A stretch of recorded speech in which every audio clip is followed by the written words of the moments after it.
법의학자가 겪은 기적 같은 일은 사실 뭐가 있을지 가장 궁금했던 것 진짜 같아요. 그러네요. 네. 의미를 찾는 인간. 빅터 프랭클이라는 분은 실은 많이들 알려져 있어요.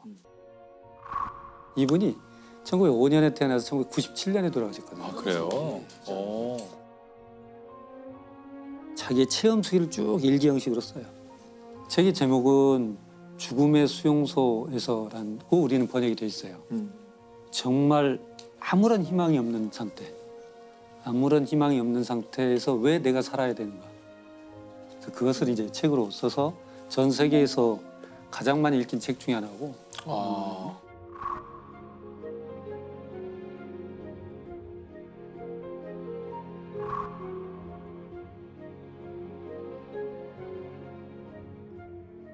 실은 직접 체험을 했기 때문에 전달력이 있었던 거고 전 세계 사람들이 그 사람을 존경하게 됐던 것 같아요. 그럴 수 있겠네요. 정신과 의사시구나. 이게 이 사람은 의미치료라는 걸 만들어내거든요.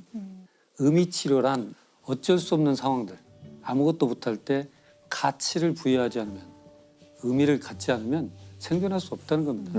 항상 최악의 상황인데도 불구하고 앞으로 무언가를 해야 될 그 의미를 줬을 때 이들은 생존하더라는 거죠.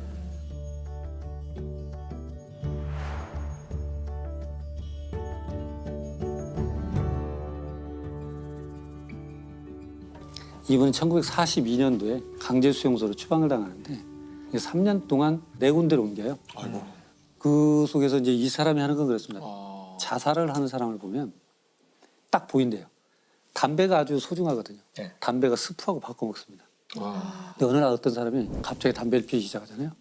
아, 이 사람 곧 자살할 사람이에요. 스프를 안 먹는 거죠. 예, 스프도 안 먹고 있는 담배 펴버리고 채찍으로 때려도 일어나지도 않고 눈도 초점을 맞추지 않고 자기가 싼 똥 위에 그냥 누워 있더라고요. 그러면 죽더라는 거죠. 다 포기한 거죠. 어떤 사람은 꿈에 음성을 들리는데 너 나한테 물어보면 한 가지 얘기해 줄게. 꿈에 그랬다는 거예요. 네. 저는 그러면 전쟁이 언제 끝납니까? 그랬더니 아니 그때가 3월 30일, 네네. 45년. 그러니까 3월 30일 기다려요, 이 사람은. 그때까지는 29일까지. 갑자기 29일부터 이 사람 열이 올라가기 시작합니다. 발진 디프스가 각화되죠. 결국 30일 날 결국 사망해요.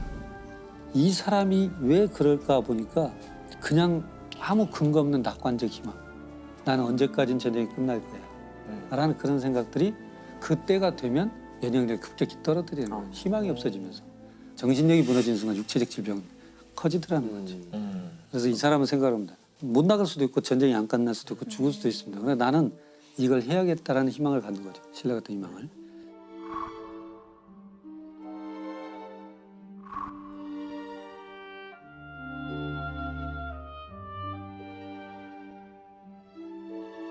깨알같이 씁니다. 기억나는 대로. 그걸 기록을 하고. 그래서 가끔 뭐 이렇게 뭐 영화나 뭐 이런 소설 이런 데에서 보면은 뭐 그런 장면들이 나오죠. 뭐 수용소나 감옥이나 이런 데 안에서 그 주인공이 이 역경을 헤쳐나가는 것 자체가 희망을 가지는 것 자체가 소소한 목적이나 뭔가가 생기잖아요. 네. 그렇게 되면 그거는 사람이 살아갈 수 있는 동력이 확실히 제공이 되는 것 같아요. 예. 그 수용소에 들어가기 전에 한 십몇 년을 그 의미치료라는 학회도 만들고 하고 있었어요. 그런데 자기가 이제 그 수용소를 들어가서 직접 보는 거예요. 이론은 내가 그전에도 준비를 해봤었지만 진짜로 내가 들어가 생활해본 것을 같이 첨부해서 한 권의 책으로 항상 냅니다. 다 기억하고 나온 거군요. 예. 하나하나 다. 그걸 기억할 수밖에 없어요. And if there is a meaning to fulfill, if he's aware, if he becomes cognizant of such a meaning, he's ready to undergo tension, stress, and so forth without any harm being done to his health. 어떤 형태로든 우리는 가치를 부여하지 않으면, 의미를 갖지 않으면 생존할 수 없다는 겁니다. 근데 의미 치료라고 하시니까 사실은 뭐랄까 그런 말들이 많아요. 저희 아마 나이대 동나이대 친구들일 것 같은데 삶에 꼭 의미가 뭐 있어야 있어야 되나. 뭐 너무 과다한 의미를 스스로 부과하는 게 뭐 무슨 의미가 있을까? 뭐 막 이런 식으로 말장난도 많이 하고 되게 그런 어떤 것들이 굉장히 만연한데 교수님 말씀을 들어보면 의미 치료라는 건 예를 들면 이런 걸로 뭔가 베스트셀러를 남기겠어. 이런 의미 치료는 아닌 거죠. 네. 이분이 얘기하는 건 뭐냐면 어떤 큰 일을 해내고 누구한테 주목받는 일이 아니고 지극히 나만의 의미, 너가 갖는 너 삶의 의미를 찾아라 이런 뜻이거든요. 이건 큰 건 아니에요. 지극히 나만의 의미. 그 남준 씨 교수님 얘기를 들으면서 어떤 삶의 의미를 갖는 것 자체가 되게 목표가 있는 것 같고 삶의 의미가 있어야 얘가 되게 바른 삶을 살고 있는 것처럼 평가를 하잖아요. 너 삶의 의미가 있어 없어? 네가 진짜 좋아하는 네 꿈을 찾았어 아니야? 오히려 고통을 주는 이걸 거죠. 굉장히 괴롭게 만들잖아요. 그렇죠. 그 프랭크 박사가 아주 그런 걸 지적을 해요. 네네. 모든 사람이 의미를 찾아야 된다는 게 아니고 의미를 잃은 사람들, 신경증적으로 주저앉은 사람들한테 네. 의미를 찾아준다는 의미에서 그렇게 얘기를 하는 의미를 거죠. 네, 상실한 분들. 저는 아까 그 남준 씨가 한 얘기 잠깐 좀 생각을 해봤는데 젊은이들이 의미에 대해서 이렇게 거부하는 내가 왜 그럴까 이렇게 좀 생각을 해보면 좋은 어떤 심리학적 기법들이 어떤 목적을 가지고 아이들에게 자꾸 사용된단 말이에요. 자기주도라던가 자기주도. 뭐 이런 것들이 결국에는 나 공부시키려고 하는 거고 그렇죠. 또 한편으로 또 애가 예를 들어서 어떤 공부를 안 하고 있거나 아니면 어떤 걸 안 하고 있을 때 부모들이 여러 접근법을 써요. 너도 그래도 하고 싶은 게 있을 거 아니야. 이런 식으로. 이건 되게 많이 들어본 말 같은데. 공부가 싫을 수는 있어. 하지만 너도 그럼 하고 싶은 게 있을 거 아니야. 얘기해봐. 그래서 조심스럽게 얘기를 할 수는 있어요. 애가 처음에는. 공감하는 것 같잖아. 그건 너는 좀 어려울 것 같아. 일단 공부를 먼저 하는 게 어때? 공부 다 하면 할 수 있어. 그것보다 더 나쁜 게 그걸로 어떻게 먹고 살려 그래. 그렇죠. 나 잘 되려고 그런 거니? 그래, 너 좋자고 하는 거라. 나를 어떻게 안다고 모르잖아요. 젊은이들이든 아니면 학생들이든 선생님 말씀하신 것처럼 삶의 의미를 찾고 싶어 한다고 생각해요. 네. 다만 그걸 말하고 싶지 않은 거죠. 말했을 때 부정당한 경험이 많고 그거를 말했을 때 이것도 나한테 의도가 있는 거 공부시키려고 아닌가. 그럼 이호 교수님의 직업적이나 그런 부분에서 어떻게 그 삶의 의미를 적용하셨는지. 저는 그런 생각을 했어요. 가족들이 자꾸 눈에 보여요 이제. 유족분들. 네. 가족들이 눈에 보이는데 그건 뭐냐면 이분들은 돌연한 사망들이고 어떤 때는 이분이 원치 않는 타인이 개입됐다는 강력 사건일 수도 있거든요. 그러니까 저는 이것도 하나의 트라우마 같아요. 그렇다면 이런 분들한테도 할 수 있는 역할이 뭐가 있지 않을까라는 이런 생각들이 보이더라고요. 들어는 줄 수 있을 것 같고 또 어떻게 보면 그 환자를 직접 신체를 진료했던 사람이기 때문에 그런 나만이 할 수 있는 그런 것들이 보여지더라는 거죠. 기적을 하면서 이분을 생각했다는 것은 그 어려운 시기를 겪고 기적처럼 생존하기도 하고 헤어날 수 없는 과정에서도 그래? 삶이 나한테 이렇게 던졌다면 나는 이런 선택을 했다고 난 얘기할 거야. 그 대답을 나는 이렇게 할 거야. 라고 했던 그 자체가 기적이라는 거죠. 새로운 기술과 도전을 했던 사람의 얘기를 좀 한번 해보고 싶어서 가지고 왔습니다. 일단 인물이 여러 명이 나오고요. 인물들 일단 가족의 이야기입니다. 가족의 이야기요? 네, 가족의 이야기예요. 로블링가의 이야기인데요. 이 시기는 1860년대 정도로 이제 올라갑니다. 뉴욕인데요. 당시에는 자동차 같은 게 거의 없던 시절이고요. 다 마차를 주로 타고 다니거나 아니면 배를 타고 다니던 그런 시절이에요. 뉴욕의 맨하탄이랑 브루클린이랑 사이에 강 이름이 이스트 강인데 이 브루클린에서 맨하탄 가려면 배를 꼭 타야만 하는 거예요. 배밖에 없었는데 여기가 사실은 강이라고 하기에는 조금 너무 커요. 너무 넓은 강, 거의 한 폭이 한 1km 정도 되는 거의 큰 바다의 강이고요. 면에 있는 네, 곳이니까. 거의 바다로 가는 길이다 보니까 물살도 엄청 셌대요. 이 로블링이 어린 아들을 데리고 그 겨울에 그 강을 건넌 배를 탔는데 꽁꽁 얼어가지고 갇힌 거예요. 잠시 배가 나가지 못하고 강이 얼어붙으니까 거기 갇히는 사건을 한번 겪고서 이거 안 되겠다. 다리가 있으면 너무 좋겠다. 이러면서 여기다가 다리를 건설하려고 하는 거예요. 가족이요? 네, 가족이네요. 뭐 현 건설 가족일 수도 있고. 네, 그렇잖아요. 중공업을 가지고 있을 수도 있겠네요. 이 아버지 로블링이 존 로블링이라는 사람인데요. 이분은 다리를 건설하는 것에 대해서 몇 가지 특허 같은 걸 아마 가지고 계셨던 것 같아요. 그래서. 당시에 좀 유명한 다리를 짓는 건설업자였어요.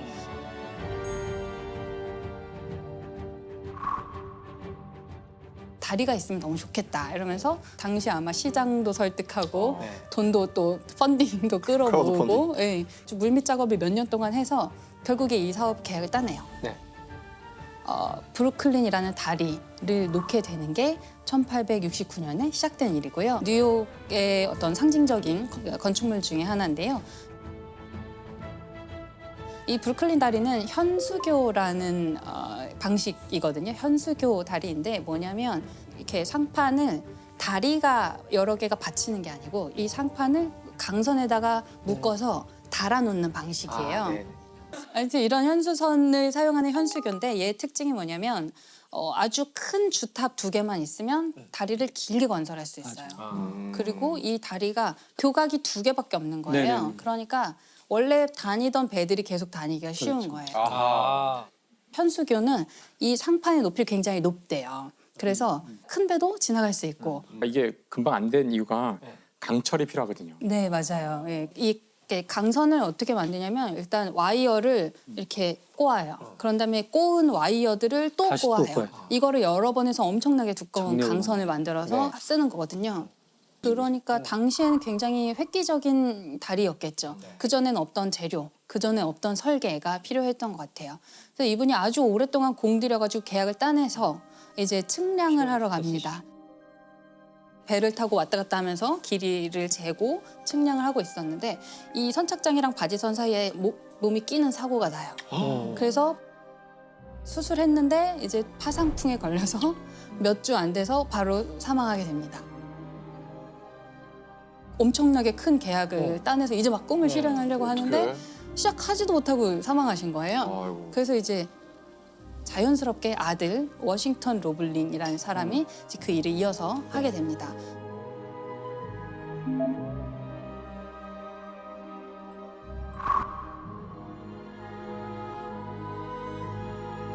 실제로 다리를 짓기 시작하는데 이 주탑의 높이가 거의 한 100m 가까이 되거든요. 네. 엄청나게 높은 주탑을 집안에다 잘 다리를 박아야 되는데 물밑까지 들어가야 되잖아요. 물밑에 들어가서 집안을 파내고 다리를 놓고 또 다시 다져서 이 일을 해야 되는데 이분은 이제 좀 더 현대적인 방식의 잠함이라는 걸 도입을 해요. 예, 잠함. 이름이 케이슨인데 케이슨. 예, 이게 뭐냐면 거대한 나무 상자 같은 거를 네. 이제 거꾸로 뒤집어서 물 바닥에 가게 하는 거예요. 나무 상자라고 제가 말은 했지만 뭐 테니스 코트 몇 개의 크기의 거대한 상자를 물 밑에 가라앉힙니다. 그리고 여기다가 압축 공기를 싸가지고 이 안에는 물이 이제 들어오지 않게 하는 거예요. 공기가 있으니까 여기 공간이 확보가 되는 거죠. 에어포켓처럼 이렇게 쉽게 하면. 그렇죠. 거기가 에어포켓을 이게 작업장처럼 되는 거예요, 그러면? 그렇죠. 작업장이죠. 그 안이. 네. 그 안이. 네네. 거대한 에어포켓을 만드는 거예요. 와, 잘못하면 빠져 죽을 수도 있는 거 아니에요? 그럴 수도 있죠.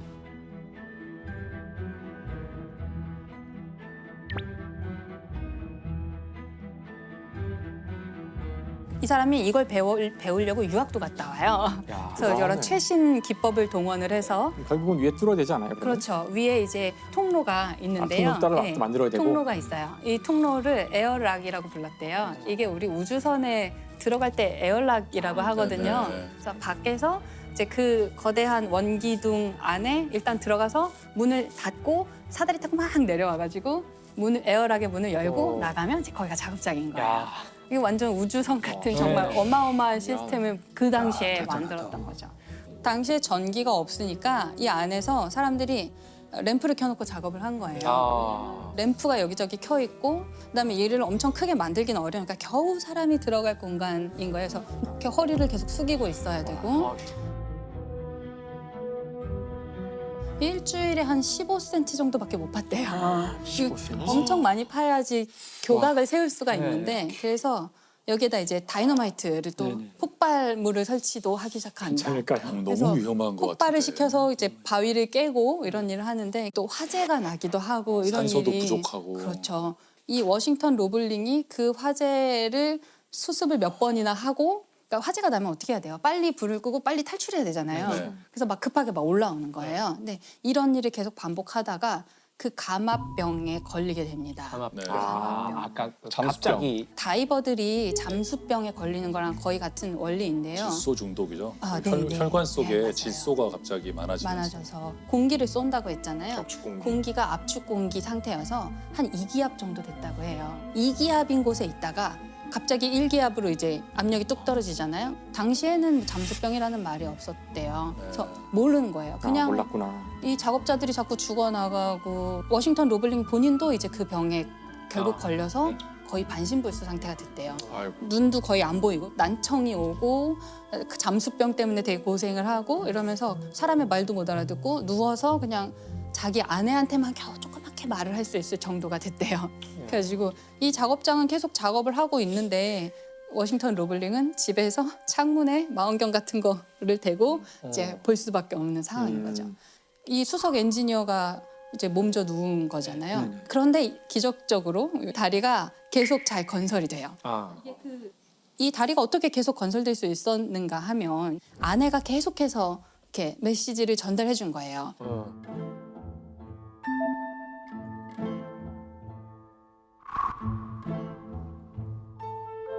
이거 지금 뭐 해야 된대, 여기 어떻게 해야 돼, 뭐 이런 걸 계속 한 거죠. 그리고 인부들도 잘 다독이고 구슬리고 뭐 정치인이나 이런 펀딩을 했던 어떤 사람들이 찾아오면 또 그 사람들 로비도 열심히 하고 이러면서 그 현장을 계속 지켜준 거예요.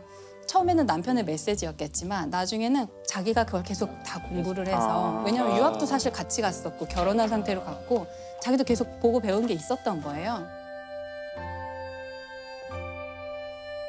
이 일이 한 14년 정도 걸려서 공사가 완성이 됩니다. 왜 14년이나 걸렸냐면 물론 다리 자체도 엄청 크고 당시에 막 신기술을 도입하기도 했지만 사람들이 계속 의심하는 거예요. 야, 이거 다리 무너지지 않을까? 그랬겠네요. 되겠어? 당시엔 너무 이상한 건축물이잖아요. 수석 엔지니어는 왜 안 보여? 니네 뭐 이상한 거 아니야? 초치는 사람들 비리 때문에 있는 거 더 오래 아니야? 막 이러고 그리고 시장이 바뀌고 이러면은 전 이거 왜 정권이 여기다 자꾸 했던 거. 돈을 이렇게 퍼붓냐 보니까 뭐 강철로 뭐 이렇게 상판을 연결한다는데 말이 말도 되는 안 소리를 해라. 그럴 수도 그리고 막 있어요. 사람도 많이 죽었다면서 그렇죠. 그거 하다가. 그리고 사기도 당해요. 어. 아까 그 강선을 얘기하셨잖아요. 이 강선이 당시에 이제 귀한 재료니까 납품업체가 좀 속인 거예요.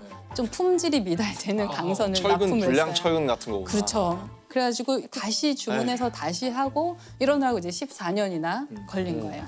사실은 이 워싱턴 로블링이 몸져 누운 거는 다리를 건설하기 시작하고 한 몇 년 안 됐어요. 2, 3년밖에 안 됐을 때였어요. 이미 그때 몸져 눕기 시작한 거예요. 그럼 거의 에밀리가 다 한 거네요. 그렇죠. 사실은 나머지 11년 동안은 반발이 엄청나게 많았을 것 같은데 무슨 뭐 너는 존 로블링도 아니고 워싱턴 로블링도 아닌데 무슨 아내인데 무슨 맞아. 무슨 다리를 짓냐 이런 게 엄청 많았을 것 같아요. 당시는 뭐 여성한테 투표권도 없던 시절이에요. 그러니까 여성은 그냥 굉장히 배우는 것도 억압당하고 집에서 현모양처를 하는 게 최고의 미덕이던 시절이었고 여자가 건설 현장에 있다는 거는 상상도 할 수 없었던 시대래요. 그래서 아마 이 에밀리는 남편의 이름으로 좀 많은 걸 했던 것 같아요.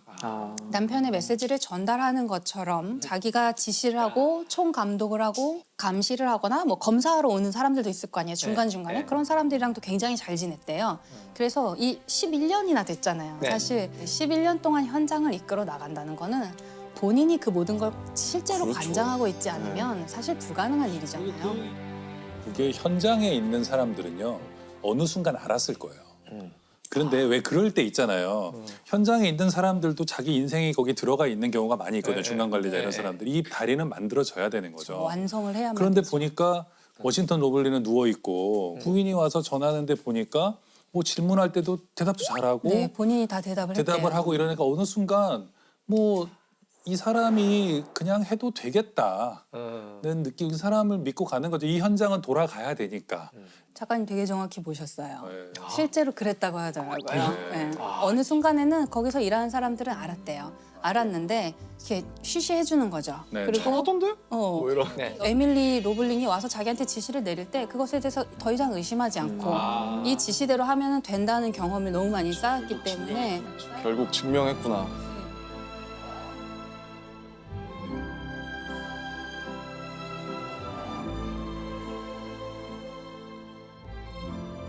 그래서 24년 동안 이 다리를 건설을 어쨌든 무사히 하고 이제 마치는 날 승리의 상징이라고 하는 수탉을 안고 마차를 타고 이 다리를 이제 최초로 건너는 사람이 됩니다.